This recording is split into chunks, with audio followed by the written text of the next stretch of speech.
नमस्कार दोस्तों, स्वागत है आप सभी का हमारे चैनल भक्ति ज्ञान में। दोस्तों, आज मैं आपको गणेश जी की कहानी सुना रहा हूँ। एक समय की बात है, एक गांव में एक बुढ़िया माई अपने बेटे और बहू के साथ रहती थी। उसका बेटा दूसरे गांव में कमाने के लिए गया हुआ था। इधर पीछे से बुढ़िया माई बहू के साथ घर में अकेली थी। बहू उसे खाना भी नहीं देती थी। सारा बना हुआ खाना अकेले खा लेती थी और थोड़ा सा जमीन पर गिरा देती थी। जब सास भोजन के लिए पूछती तो वह चूहों का झूठा नाम लगा देती।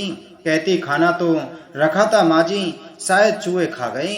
बुढ़िया माई जी श्री गणेश जी की परम भक्त थी। सुबह शाम गणेश जी महाराज की पूजा अर्चना किया करती थी। एक दिन एक डाकिया चिट्ठी लेकर आया। उस चिट्ठी में लिखा हुआ था कि उसका बेटा वापस आ रहा है। यह सुनकर बुढ़िया माई बहुत खुश हो गई। उधर उसकी पत्नी ने सोचा कि पति के आने से पहले वह घर का सारा काम कर लेगी। यह सोचकर वह रात को जल्दी सो गई। दूसरी तरफ भगवान श्री गणेश जी यह सब अपनी दिव्य दृष्टि से देख रहे थे। उन्होंने सोचा कि यह हर रोज यह खाना अकेले खा जाती है और सारा इल्जाम मेरे मासूम चूहों पर लगा देती है और इस बेचारी बुढ़िया को भूखे रखती है। आज इसे सबक सिखाना ही होगा। बहू हर दिन साड़ी को खूंटी पर टांग कर सोती थी। उसने उस दिन भी वैसा ही किया। उसके सोते ही भगवान श्री गणेश जी ने अपने चूहों को आदेश दिया, जाओ और जाकर इसकी साड़ी को बिल में छुपा दो।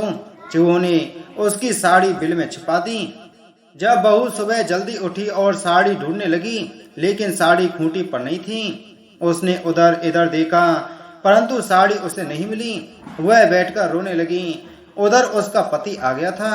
सास ने उसको आवाज लगाई, बहू देख, मेरा बेटा आ गया। तब बहू ने कुछ नहीं बोला। सास ने फिर से आवाज लगाई।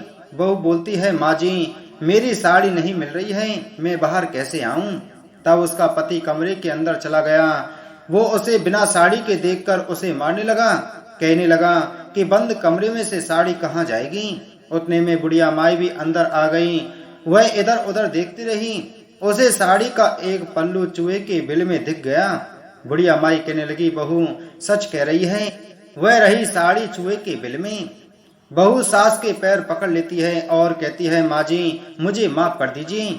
मेरी करनी मेरे साथ, मैं हर रोज भोजन चुरा कर खाती थी और नाम चूहों का लगा देती थी, इसलिए गणेश जी ने मुझे सजा दी है। इसके बाद से ही वह उसे गणेश जी से अटूट लगाव हो गया। वह हर सुबह अपनी सास के साथ पूर्ण श्रद्धा भाव से भगवान श्री गणेश जी की पूजा करती और उन्हें लड्डू, मोदक, फल, मिठाई, अनेकों प्रकार के भोग लगाती।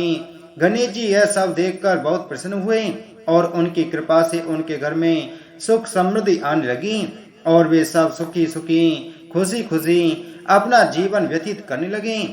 बोलिए गणेश जी महाराज की जय।